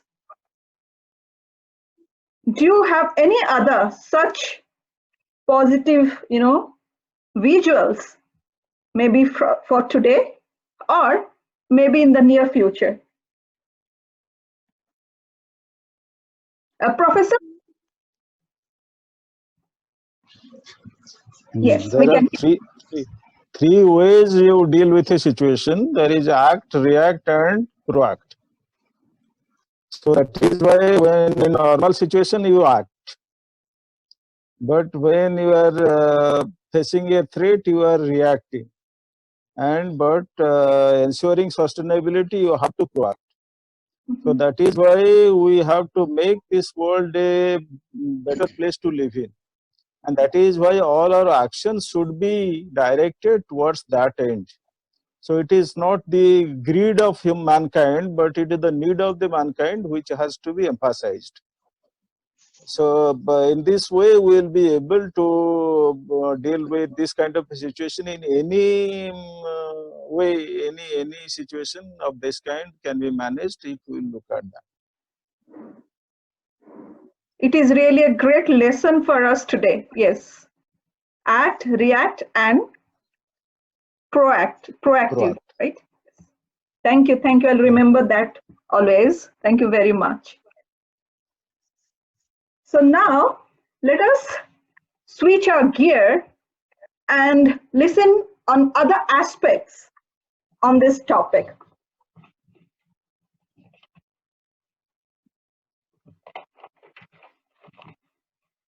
We have with us Dr. Sachinandan Mahanti. He was my friend at IIT Kharagpur and always supported me during my PhD program. Dr. Sachinandan Mahanti received his postdoc from IIT Kanpur in 2019 and his PhD from IIT Kharagpur in the year 2015. He has recently joined as Associate Professor in Department of Computer Science and Engineering at ICFA Foundation, Hyderabad. Professor Mahanti have worked on various research areas like data mining, big data analysis, cognitive science, computer interface, and computational intelligence. So today we are going to know more about the role of IT in this. Yes. Yes. So first of all, I'd like to thanks to all to join this webinar and taking the leadership, my friend Dr. Lipsa. And I'm totally odd man out in this total group members. All are the financial guru, but I'm totally, though I'm know little bit financial by investing the mutual fund and other things, but today I learned many things. So that thanks putting my slot become last because I thought that I can summary everything. You will listen and finally summarize. So as per the technical issues, so here I can want to say it is not a pandemic, it's called endemic. So that means it's never end. This coronavirus will never end. We have to adapt ourselves how to survive with coronavirus. So our immune system should be increases and some measures will be taken care so that it will be continue, just like our fever, cough are continue with us, right? So still we are surviving. Similarly, you have to adjust ourselves so it make the coronavirus continue. Coronavirus never goes. You continue like TB.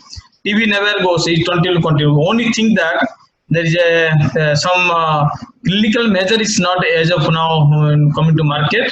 So after that medicine will come or some vaccination will come, then will be survive. When come to the current situation, the global pandemic is unlike any other crisis that company have been seen in recent times. These are compiled executives and leaders to break out their conventional strategy and mindset, rethinking the responses. And you see the technology, the fight against the COVID-19 will be crucial, and innovations will clarify the front end and the transformations through digital technology, and company can empower themselves to act as rather than react such a situation of the future.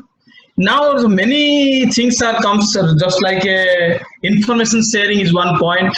How to share the information? So we are sharing the information through Zoom and web text, then Google Meet. So thing you can share. Now Prime Minister Narendra Modi now can through web text will contact all the chief ministers so that you can share the information. And second things, positioning technology. Positioning technology in the sense, suppose in Ahmedabad, Gujarat, what happened, suddenly in overnight they declare so many contaminated zones. So in contaminated zones, we cannot go to that place because there is chances of affected, right? So we can use a drone technology. From drone technology, you can extract the information. So which place is green zone, red zone, and like that.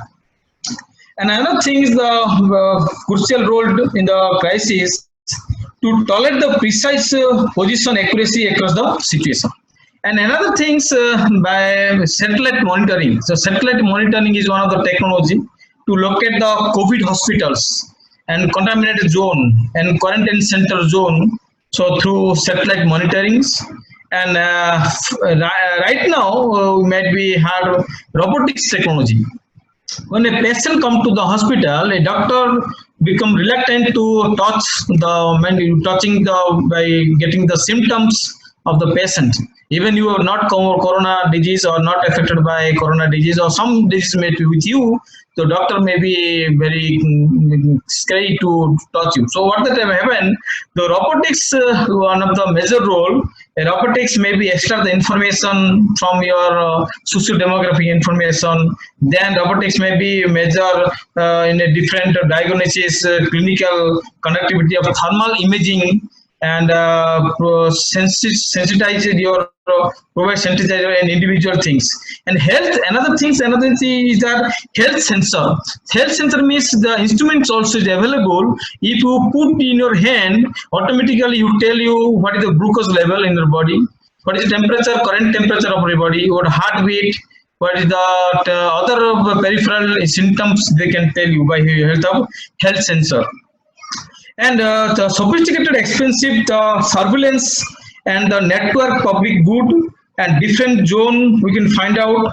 And nowadays the different type of app also government release. One is called the Arogya Setu app, government release. We can getting and what should be the travel expense, travel history, and model histories of the patients. So we can use the artificial intelligence, machine learning, and robotic technology to enhance this type of knowledge to fight during the COVID situation. And as per my knowledge is concerned, still many robotics also implemented as of now. And in Odisha is concerned, KIMS Hospital it also implemented by using of government ITI Kotak. They introduced some robot, and from preliminary information they can collect from the patient and already implement the KIMS hospital. And another thing is to many hospitals in US also reforming diagnosis and conducting thermal imaging. So thermal imaging and provide the sanitizer. So person cannot go to the patient to provide the sanitizer. So robot will go there and robot will provide the sanitizer and the patient will be use the hand sanitizer like that. And robot will go to individual patient to provide the food during lunch and during dinner time. So technology is most of the vital importance in case of COVID-19 situation to handle. And finally, most the autonomous vehicle. So you see different street having sanitized. So person will not go to that place. So automatically the vehicle will go there, and different type of epidemic situations and awareness, the epidemic prevention, and GIS monitoring system, graphic user information, geographical information system that may be used in epidemic contaminated zone can handle. So autonomous vehicle means the vehicles will be run by the without driver, and you just feed the input will go to which places the vehicle will automatically go and spread the chlorine water so that they can sanitize water toward the street. So automatically it will be sanitized in different area. So as of now, so many technology are expert. The technology coming to market to handle in the COVID-19 pandemic situation. So this is my personal observation. So anything you can ask me relating to more depth, I can explain. Thank you very much. You mentioned that you are not related to this topic, but I think that technology is everywhere. It is needed everywhere. We cannot survive with the without technology. Well, thank you very much for sharing your knowledge on this today. I'm curious to know that, like, what do you see in the near future, whether the business, like, you know, for the Zoom software, what will be their picture in, say, next 3 to 5 years? So are they going to do business again more like this? Like, can they earn this super normal profit? Or once the pandemic situation is over, maybe their profit will be down? Or again, another aspect, you really mentioned very good things about the scams and data security. So what you see in near future, what the people will be doing to keep their data secure? Because recently I heard a news that some of the customers relating to the bank, they are getting phone calls where all the private informations are, asked by a robot, right? So how we Yes, can yes. cope with all those security issues? So as per the security issues concerned, there is a two-tier architecture we have to adapting. Suppose some bank information we are interacting, so there is OTP concept is there, right? Similarly, when you pass the information through online software like Zoom, WebTex, and Google Meet, so first of all, authentication must be measured. If it is authentication is 100% is correct, authenticity is there, then you can share the information. Otherwise, you don't send the information. So guidelines is come to from the government of India. So first authentication has to secure. After that, you can share the information through your web text or the Google Meet and the Zoom. And recently, what I mean, Zoom is not authenticated because this type of information they not share. Though they now they implemented Zoom. Now Zoom has no problem. You can share the information. So what happened here? Some hidden information is discussing, and backend the Zoom they already recording it, and that may be hacking by the some hacker, and that information could be shared. Suppose a prime minister talking with his chief minister through Zoom, some important issues that may be discussed, and media immediately they are knowing. So due to hacker, so that's why what I mean, Zoom becomes prohibited for the sometimes.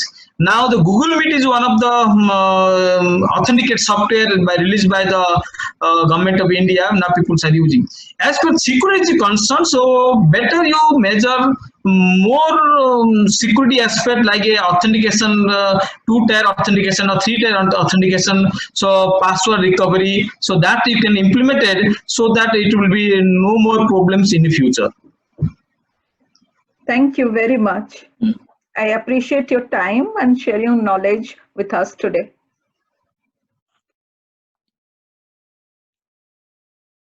Now, I'll invite Dr. B.P. Bijay Sankar, who is my student, my first PhD student at NIT Rourkela.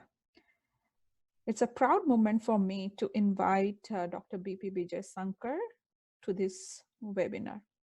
Dr. B.P. Bijay Sankar is currently working as assistant professor at Birla School of Commerce, Birla Global University in India. Prior to this, he has worked as assistant professor in Sri Sri University, India.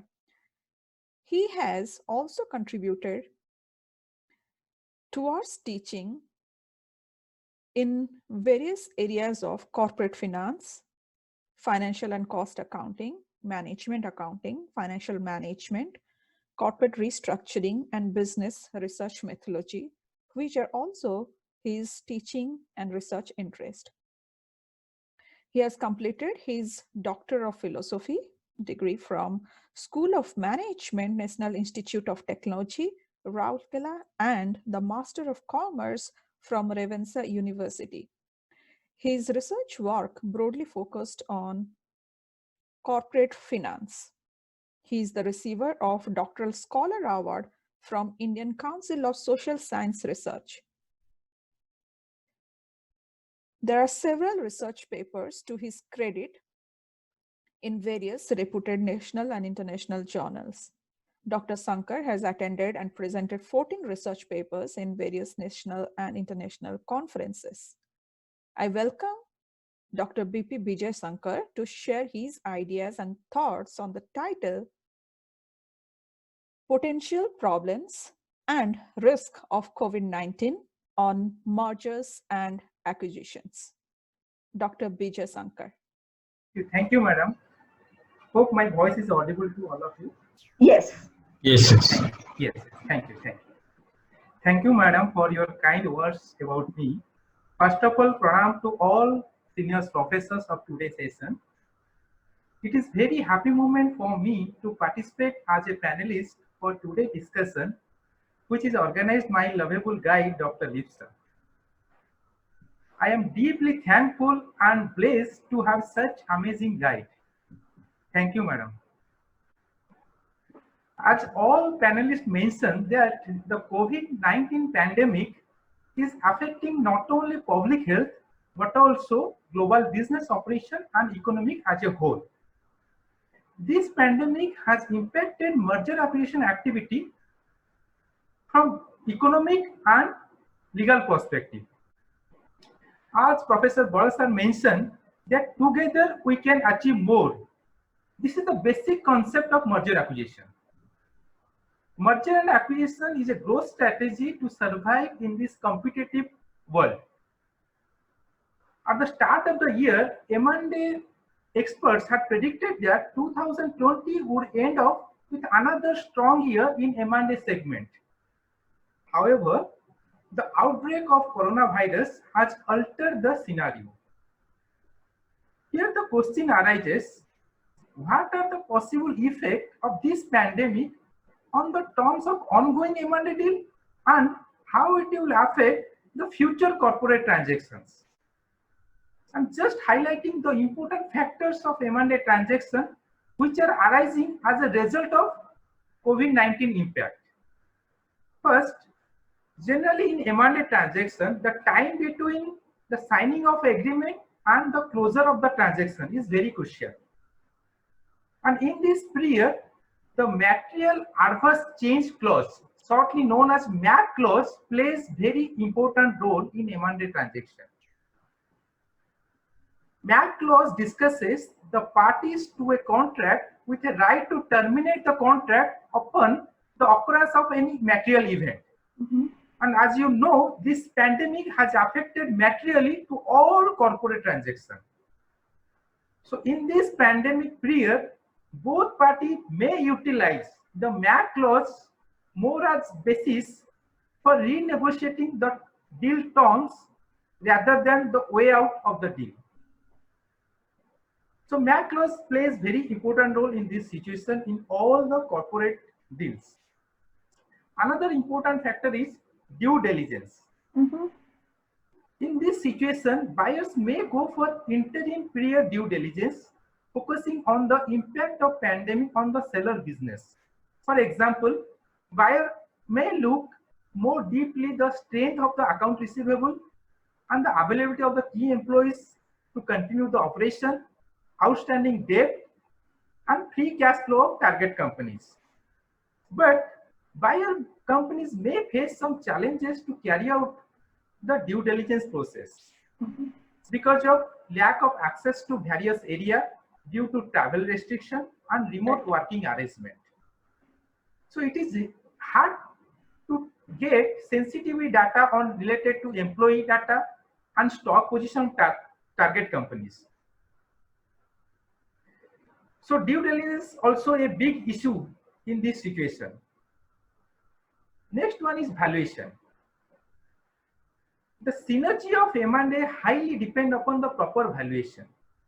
But in this situation, it is very difficult to forecast the future valuation of revenue due to uncertainty of the future. There is no benchmark to support the projection because company never faced this type of situation before. And all the market multiples for valuation purpose is severely destroyed. Like EBITDA, everything is severely destroyed. The whole operating transaction is stopped now. So proper valuation is very top task in this pandemic situation. The next important factor is regulatory delay. Getting approval from various stock exchange, financial institution, courts, and other government bodies is difficult during this lockdown period. Both the parties may go for e-execution or e-signing of the agreement, but the stamping and the registration of the agreement will remain a concern during this pandemic period. And new rules and measures are being announced by the government almost on a weekly basis. So this is a big problem to cope with the changing legal environment for all the corporate in India and outside the India. Next is important factor is payment method of merger acquisition deal. In India, Previously, company normally use cash payment method to discharge the deal amount. But in this situation, company may prefer stock payment method or earn-out payment method to discharge the deal amount to share the risk of the future risk to the parties. Next, the next one is third-party financing is also big challenges because financial institutions not interested to finance to the big corporate in this situation. So arranging finance to pay the deal amount is also big challenges in this scenario. As Professor Rudra mentioned, that cash flow is important factor for survival. And I will support that one. In post-crisis companies, in post-crisis period, companies with strong cash reserve may acquire available stressed asset at a more affordable cost. It may be an appropriate time for this company to change the proactive plan to expand the business via merger and acquisition. In this period, all companies are focusing deglobalization. So cross-border merger acquisition deal may be hit and company may not go for cross-border deal for certain period. So in concluding remarks, I want to say that in post-coronavirus crisis period, majority companies may have faced to fight the survival. And if I will say in an optimistic way, the companies facing the survival challenge may end up merger acquisition with other companies. For survival, many companies will enter horizontal and vertical deals rather than conglomeratal deals. Even if during the lockdown period also many companies are entering new deals. And I hope the business operation as well as Indian economy will revive at the end of this year. Thank you, ma'am. Thank you very much, Dr. Sankar, for touching on various aspects relating to mergers and acquisition, focusing on cash flows, focusing on the transactions, funds, how we can arrange fund, or again, we can say, yes, it is going to impact both the buyers and sellers on valuations, on pricing, on transaction terms, on material adverse clause, so many aspects of it. So thank you very much for sharing your knowledge today. So can you tell me how you see in the near future how the buyers and sellers will be, arranging funds for implementing the deal, and how there will be changes? Maybe as Dr. Diggle mentioned, there will be new normal. So what will be the new normal in case of M&A transactions? Yes, ma'am. So this is not a big issue for corporate transaction because financial institutions now also supporting for corporate transaction. And another issue to arranging the finance. Company not able to may not able to arrange finance from the banking institution, but the utilize of the sufficient fund within the cash balance, that may be the alternative. And another company in coming future, they may use stock and earn-out payment method. Means the company interested to hold the payment part for certain period in future date. So that can be managed is this current situation. Thank you very much. Thank you, ma'am. Now, I would like to know from our panel members, since we all belong to education sector, so I have this question for all of you. What we can do to improve our student experience when we are involved in remote teaching or online teaching, or what changes should be made to provide good experience in the learning process for our students. Basically, focusing on the impact of COVID-19 on education sector. Maybe I'll begin with Dr. Ranjan Kumar Bal. Thank you, Lipsa. We need 4 kinds of infrastructure in the educational sector. The physical infrastructure, which was important, is not important now. We have shifted, we have invested a lot in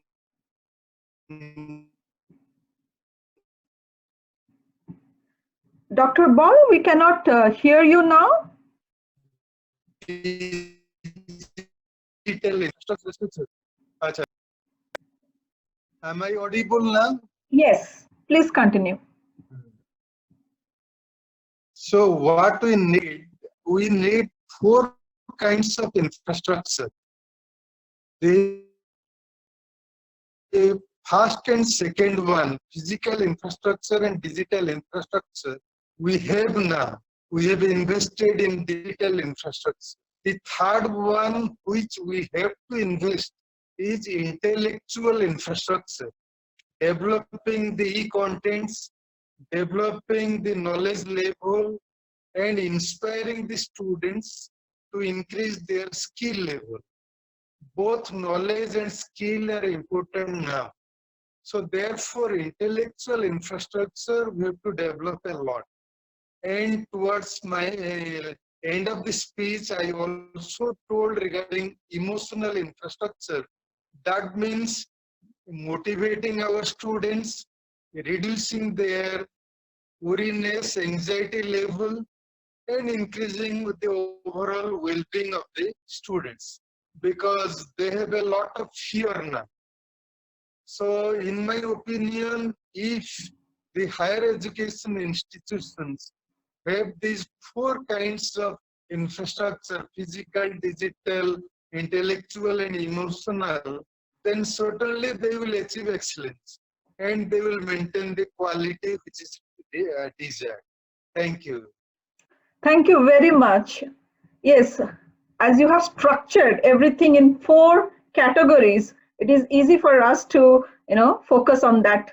Thank you very much. Now I want to hear from Dr. Diggle about his views on the education sector, how we can improve our student experience. Thank you, Dr. Lipsa. I'm audible, right? Yes. So I thank my teacher, Professor Bal, for giving us a roadmap in 4 ways. But I have a slightly different take on this. See, in this pandemic, all sectors are affected. But if you really look at the most, probably I'm wrong in using the word, but most neglected sector probably is education. I say neglected means we have continuous lockdowns, closures of schools, colleges, and universities. Even if we have infrastructure, but this infrastructure is not really sufficient to disseminate the kind of knowledge we used to disseminate in the classroom setup. Mobiles are fine, some discussions are fine, but it's not. If you really look at the literature, when we had Ebola, or when we had H1N1, or when we had that SARS, that particular 1 or 2 years, and if you look at the sectors most affected were the education sectors. The students who were studying during that particular time, particularly the younger generation, school kids, they have been hugely affected. Their IQ has been impacted. So this sector is most affected on this. And here I find there is a huge challenge for the teachers. What challenge? As our syllabus or the pedagogy, which has been designed, that is for the one-to-one classroom interaction setup. Now we need to have separate set of self-learning materials, which we will prepare, send to the students, but students will read themselves and get the knowledge that they would have got when we would have taught them. So with existing syllabus or the way books are written, current books have been written, keeping the teacher-centric or the teacher's perspective into consideration. Generally, students don't learn much by reading the books. They depend on the teacher. But we need to devise the course material, we need to write the books which will be student-friendly. We can say receiver-friendly. Another way, another one I can say here is that there's a huge risk for the role of teachers. Like there's a minimizing role of teachers, because once there are self-learning materials flooded in the internet, naturally we need to see how demanding we are, or how much we are in demand in the market. We'll be in demand only when we actually disseminate our knowledge through these materials. So we need to devise the methods and delivery mechanisms in a renewed way with new vigor. So I find that teaching or the education sector is the one which is most affected, but its visibility, like COVID, is not there, but it will be felt in the near future or maybe in the next generation. Thank you. Hello. Thank you, Dr. Diggle. Dr. Mishra, please share your thoughts on the education sector. Okay. First of all, Professor Bal has told regarding 4 types of infrastructure: physical infrastructure, digital, intellectual, and emotional. Thank God, India has rolled out 4G spectrums and in India, so that we can talk in this fashion. It's the need of the hour to roll out the 5G, and we have to include some sort of digital classes. So might be 60% physical classes, 40% digital classes, or 50% physical classes, 50% digital classes, and it must start from school level. From the schools level, they must be acquainted to how to learn in a digital mode, so that in future, if such type of pandemic will arise, we can easily manage our educational institutions. Thank you. Thank you very much. Let us hear from Dr. Bijay Sankar. What are your thoughts on this aspect? Thank you, ma'am. So this is a problem for all sector, not only education sector. All problem are switching from offline to online mode. So we have to cope with this situation, and it will continue. So government also focusing lot of digital education like NPTEL, SOYA. So we have to try to change our pedagogy in such a way so that we can adjust. We should not complain to the situation. We have to adjust. As Bal sir mentioned, that lot of way to overcome the situation. So we have to adopt the situation and try. My point is, should be optimistic way. We should handle the situation as an educationist. We should not complain to the legal, to the authority, or any to the rules. We should support the rules, and we should continue the social distancing, and we give our best to online mode by using different platforms. Thank you, ma'am. Thank you. I still remember the lessons of Dr. Bal, that there is one certain thing, that there will be uncertainty, and which we are facing today. Yes, I agree with you that we have to adjust to the situation. We have to be very, very optimistic with hope and faith that everything will be fine. We have seen such challenging times in our previous past, or we can say earlier, and we have overcome that. And I hope together we'll also overcome this challenge as well. Now I'm going to wrap up this session. Thank you very much for giving your time today, for sharing your knowledge, your ideas, your experiences on the topic. I really appreciate your commitment to share education to the community. Stay safe, stay strong, be healthy, and let us act together. Thank you very much. And with this, I end this webinar. Thank you. Thank you. Thank you very much. Namaskar. Namaskar. Thank you.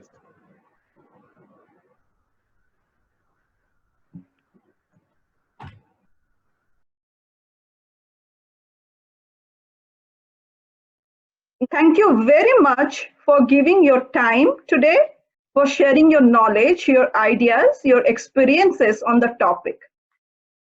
I really appreciate your commitment to share education to the community. Stay safe, stay strong, be healthy, and let us act together. Thank you very much. And with this, I end this webinar. Thank you.